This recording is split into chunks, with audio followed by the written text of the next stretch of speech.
Two and a Half Admins, episode 181. I'm Joe. I'm Jim. And I'm Helen. And here we are again. IT consultant in Germany fined for exposing shoddy security. This actually reminds me of some of the early DMCA cases back in the 90s when newspapers would put just completely unsecured Visual Basic Access applications, out on the web, and somebody would discover it and poke around at it and be like, hey, did you mean to do this? Because, I could post articles if I wanted to. And then the newspaper immediately calls the cops and tries to sue, the person for being an OMG evil hacker. Yeah, CFA. So this is essentially the same story again. This security consultant found a password that was just baked in clear text right into an executable. The password was to a publicly accessible database application, and so he used it to see what was there in the course of research, and he notified the company, hey, anybody can literally just see that password to your database in the application and can use it to log on and see all of this data in the database. That's a bad thing. So, of course, they decide, well, this is the bad guy right here, and let's throw him under the bus. I can see how this would have happened 20, 25 years ago, but how the hell is this happening now? Well, do you think judges are that much more IT aware than they were then? Maybe not judges, but surely some of the police and... The police? Are you kidding me? I mean, okay. I was expecting you to make that comment about a middle manager or, corporate brass type who initiated the legal proceedings and say, shouldn't they know better? Yeah. And the answer to that question is, yes, they should know better now than they did 20, 25 years ago. They might still not know, but they should know a lot better. But what hasn't changed in the intervening 20 to 25 years is the impulse to just be done with the thing. A bad thing happened, I'm pissed off about it, and here is somebody that I can excusably use to vent my ire upon. And that's all some people need. Now, as to the question of why this would happen in the courts, the answer there is, as far as I can tell, from looking at what the article had to say, it looks like it's a basic and not really IT-related legal screw-up. When assertions were made about whether or not a plain text password baked directly into an executable. And an executable, mind you, that not only the customers had access to, but anybody could download this executable directly from the company. With no prior association to the company, they could download it, and doing so would give them access to this password that's, again, embedded in plain text inside the executable.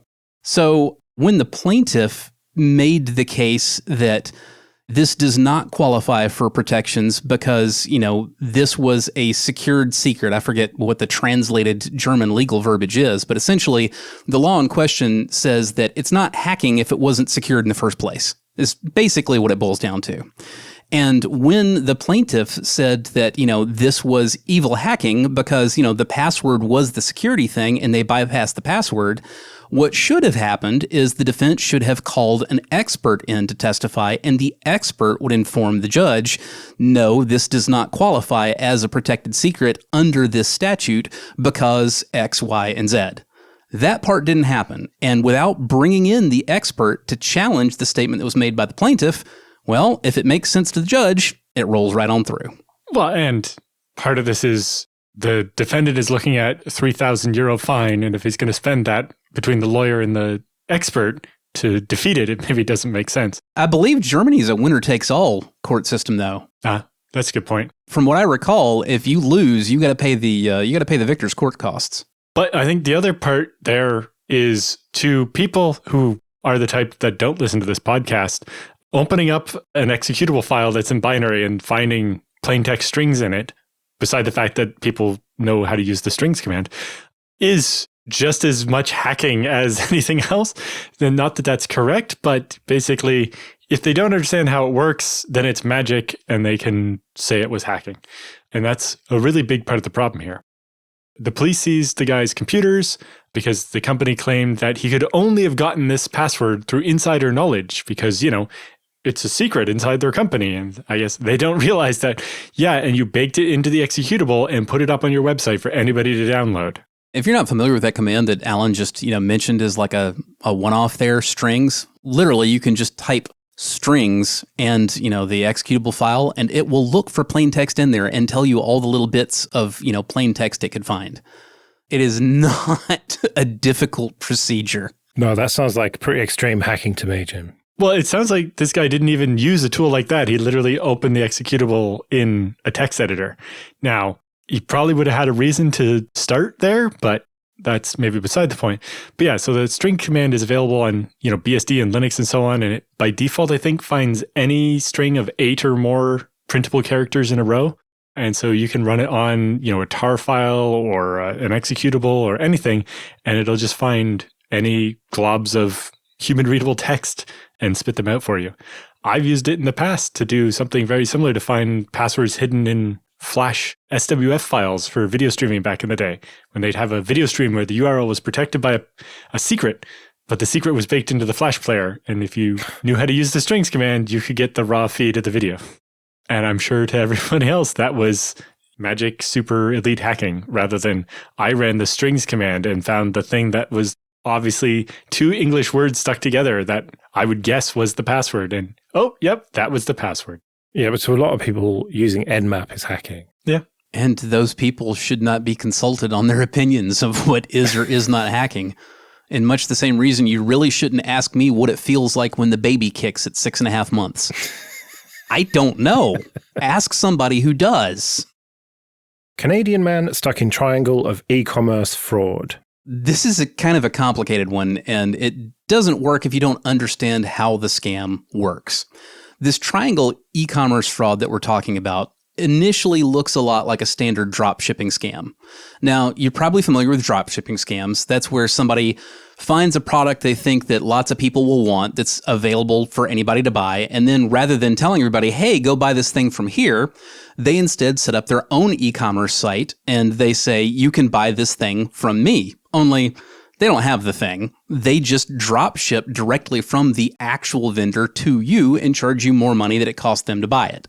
So that's usually not illegal, but it's obviously a grift in the same way that scalping tickets for concert would be. You're unnecessarily inserting yourself somewhere as a middleman who provides no actual value, but just extracts lucre. However, that's not quite what was going on here. What happened for this triangle of fraud is you had one attacker and 2 victims. The attacker first gets access to either a credit card or a retail login, like at Walmart or Amazon or what have you, from victim number 1, and then puts up again, it's the whole, like, we're just going to do the drop ship thing. You either put up an e-commerce site, or in this case, you just list things for sale on Amazon yourself. But rather than you actually having those things, you're still just doing the drop shipping scam. The only thing is, you're not buying the original thing that you drop ship straight from the original vendor. You're using victim number 1's money to buy that thing and ship it to victim number 2. So then what happens is, it looks like victim number 2 is the one who's been stealing from victim number 1 when it was really you all the way along. Victim number 2 was just looking for a place to buy the thing, found your listing, and bought it theoretically from you, and you used a stolen credit card or login to get those things shipped to that victim. So this is what happened, and understanding that, let's talk about the actual case and the way that the Canadian cops responded to it, which was horrible. So yeah, what seems to be the biggest part of the problem here is that when the police, in this case, the RCMP, because this took place in rural Alberta, which doesn't have its own police, and so they contract the federal police to police locally. They got a complaint from victim number 1 in Ontario saying, somebody hacked my Walmart account and bought a whole bunch of stuff and had it shipped to themselves in Alberta using my credit card, and they're stealing from me. And so they get this report with an address of where the stuff was shipped, and they go there and they're like, hey, why'd you steal all this stuff? And the guy's like, what do you mean? I bought this legitimately off Amazon. It's like, well, why does it say Walmart on the box? He's like, I don't know. And he genuinely did not know, because why would he? Because he bought a thing on Amazon and the thing showed up exactly as it should and in the time frame that it should. And you kind of have to really be paying attention to notice, hey, the exact items that I ordered showed up exactly when they should, but they showed up from the wrong vendor. And with somebody else's phone number on the shipping label, but by address. But it was further complicated by the fact that actually this stuff was a little late in getting there. And so the guy wasn't home. He was actually on the other side of the country for work. And so the police are like, yeah, you got to come down to our office here and talk to us. And he's like, well, I'm on the other side of the country right now. I'll be home in like a week. And as their investigation went on and they think this guy is like dodging them, they get really nasty about it, totally unnecessarily. And as the guy's trying to consult a lawyer about it, they're like, yeah, we're going to come arrest you, and making almost threatening statements. Not almost threatening. They very specifically threatened to break down his door, inquired him about where his wife was and what her itinerary was, and just, it's a classic and very familiar case of just police intimidation. Mm-hmm. The cops decide they've got the bad guy, and therefore they are, by God, going to make him regret the day he was born. And that's one thing when you do actually have the bad guy, but that's why it turns out the cops are only supposed to investigate. They are not the judge, the jury, or the executioner, ideally. They're not even supposed to determine guilt, right? That's for the courts, not the police. But that's where it gets even worse, because it turns out in Canada, even the court isn't actually who determines your guilt in one sense. So our victim number 2 here, Travis Barker, the guy who is in rural Alberta, he now has the issue that he is unable to find work because he has a criminal record. Where he is, your criminal record is not a record of your convictions, it's a record of your charges. And as it finally started becoming clear that, maybe this case was a little bit more complicated than they thought initially, the RCMP simply declined to prosecute. Now, they didn't clear the charges. That wouldn't be the RCMP. That would have been the Crown prosecutor. But yes, they stayed the proceedings. So they just kind of put pause on the case. We can still come back and charge you later, but we're not charging you right now. But the charge is still listed on this public record. That is what employers have access to look at. They don't get very much information. And so it makes it hard to tell the difference between there's this case pending and someone's actually been found guilty of something. It's not that often that I look at my northern border and think, well, thank God I'm not on that side of the line. But that's terrifying. The idea that charges are treated the way convictions are down here. Like if it worked that way down here with the way, our cops act, like we'd all be in jail. Every last one of us. ICANN proposes creating .internal domain. It's sort of like private subnets, non-routable private subnets like 192.168 or like, 10. But for DNS. The idea here is that if you've got a purely internal bogus TLD, essentially, that you want to use, it should be .internal.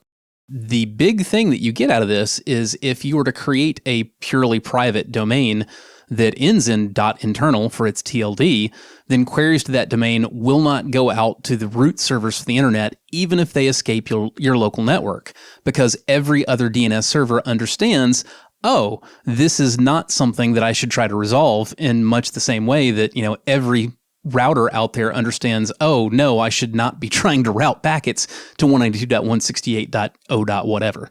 Yeah, we've seen lots of proposals for this, like .lan, all kinds of things. It's good to finally see something happening. Why it took so long is an interesting question. After years of debate, ICANN has had it narrowed down to .private and .internal, but decided on .internal for kind of similar reasons we talked about a couple episodes ago with private browsing mode. They didn't want to give the implication to people that this will somehow protect privacy, because it won't. It's just, this means that this thing is not meant to be routed to the internet. And so .internal was chosen. Okay, this episode is sponsored by people who support us with PayPal and Patreon. Go to 2.5admins.com/support for details of how you can support us too. 2.5 Admins is part of the Late Night Linux family, which means that for $10 a month on Patreon, you get access to an RSS feed that contains all the Late Night Linux family shows without adverts like this. There's also an option to get just this show ad-free for $5 a month if you prefer. Some of the episodes are even released a day or so early for Patreon supporters. So, if you like what we do and can afford it, it would be great if you could support us at 2.5admins.com/support. Let's do some free consulting then. But first, just a quick thank you to everyone who supports us with PayPal and Patreon. We really do appreciate that. If you want to join those people, you can go to 2.5admins.com/support. And remember that for various amounts on Patreon, you can get an advert-free RSS feed of either just this show or all the shows in the Late Night Linux family. And if you want to send in your questions for Jim and Alan or your feedback, you can email show@2.5admins.com. Tom says, I'm building a really large NAS, a mini computer actually, 32 terabytes over 4 hard drives. Trying to suppress giggles at that being really large. Yeah, I was waiting for this. Yeah. But I don't want to, I'm not shaming anybody. No, but that's not large to some people. Mm. That would be large to me, to be fair. But anyway, 16 gigs of RAM, the whole thing. Aside from this being a daunting project for a relative noob to take on, are there any recommendations as far as OS? What is the real benefit of RAID? It seems to only cut the total storage available. Oh, well, RAID's a great backup, isn't it? Ha ha ha ha ha. The advantage of RAID is that if you lose one hard drive, you don't lose either all the data or 1/4 of your data. The whole point of RAID is that hard drives will fail, period. They definitely will. And RAID means, depending on your configuration, being able to lose at least one of those drives and replace it without losing the data. Yeah, without losing any uptime. Yes, although the uptime isn't even that big of a deal in the end. It's really about not losing the data. If you just stripe or span those 4 hard drives to get one really big volume that holds your 32 terabytes, and you start writing files to it, if you lose one of those drives, it's likely the entire 32 terabytes of data is garbage now. And RAID makes sure that maybe you don't get to use all 32 terabytes, but when one of the drives does die, because it will, that you can swap it out with another one, wait for it to rebuild, and hey, look, all your data is still there. Hang on, Alan. It sounds to me like you're trying to devalue our t-shirt that doesn't exist. RAID is not a backup. No, you still need a backup. So if you only can afford 32 terabytes worth of hard drives, what you're actually going to have is one mirror of 8 terabyte drives on your primary and one mirror of 8 terabyte drives for your backup or something. Or maybe a RAID 5 or RAID Z1 of 3 drives as the primary and 1 drive is the backup, but then your backup won't be big enough. And yeah. So RAID is not a backup. It's just about keeping the one system going and not losing the data. You still need your backups, because the other thing RAID doesn't help you from is when you accidentally delete something, or you get ransomware, or the power goes out and it corrupts a file, although that doesn't happen on ZFS. But all the different things that can happen, whether it was somebody did it maliciously, somebody did it accidentally, the program screwed up, whatever, having other versions of those files on another machine is absolutely critical. Well, like Phelim from Late Night Linux, for example, his cat pissed on his UPS and totally fried that. Now, if that had been his storage server, it could have totally fried that. And so, yes, you do need a backup. Why does that just feel like an especially Irish story? I don't know. But it does, doesn't it? It does a little bit. Yeah, you absolutely have to have a backup. Backups aren't optional. If your choice is between parity or redundancy, meaning a mirror or a RAID Z, and a backup, you can only afford one or the other, you take the backup and you run with no redundancy, because backups are better. Now, your other option is you don't necessarily have to host your own backup. If you want to go ZFS, you could set up an rsync.net account and you can back up to the cloud. You can replicate directly, to them pretty easily. At this scale, though, it's usually better to just go ahead and run your own backup, because you'll very quickly spend more money on monthly costs for backup somebody else is hosting than you will in just putting some hardware together for yourself. But if you've never run a storage server before, even a small one, and you've only ever had, say, USB drives, and then you buy 2 large drives, like 2 18 terabytes in my case, it is quite galling to just only have 18 terabytes available and mirror them. There's just something that feels like really quite frustrating about that. And you two have taught me enough to know that, no, don't feel that frustration. But to someone who's new to it, I understand why Tom is saying, I don't want to cut the total storage available. Oh, I understand it too. I mean, we've all been there. We've all been that person that had to learn that lesson and stubborned up and really liked the sound of 32 terabytes versus 16 or 96 terabytes versus 48 or whatever your scale is. You think, man, I just want to be able to say I have this volume that's all these terabytes at once. And if I split this up into my production and my backup, well, then now I have to cut that number. And if you think that number doesn't gall, folks like me and Alan also, you're wrong. It does. It's worse for us, because for us, we're like, we not only need backup, we need multiple backups, and we need proper redundancy on our production and our hot spare and our backup. So, like for me personally, I'm usually doing mirrors on everything. I've got 3 boxes for any given application, the production, the hot spare, and the backup.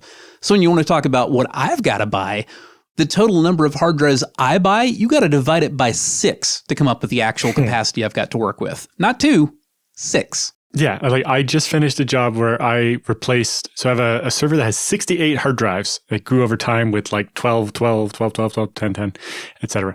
And so I replaced all the oldest drives, which are 5 terabytes, with brand new 16 terabyte drives.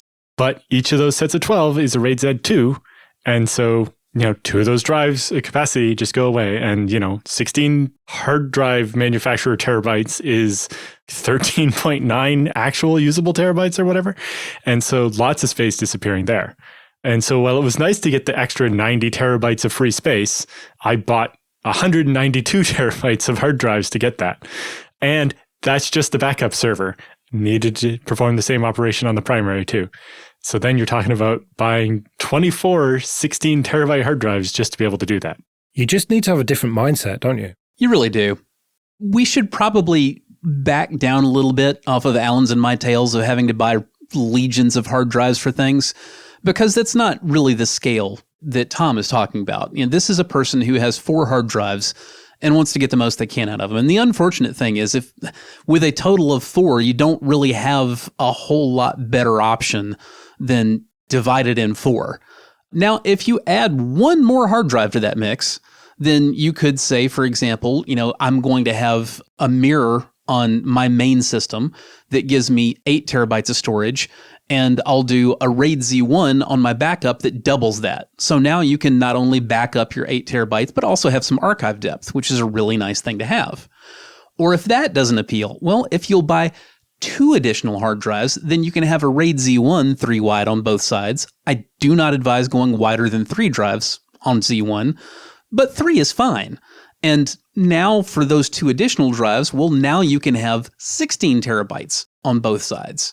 There are a lot of combinations there, but if you want more than 8 terabytes of usable storage and you don't want to be running, a big risk of losing data down the line, you probably need at least 1 or 2 more drives. The analogy that comes to mind when people complain about this to me is like somebody who wanted to buy racing tires for their car, but they could only afford to replace 1 of the 4 tires on their car with a racing tire.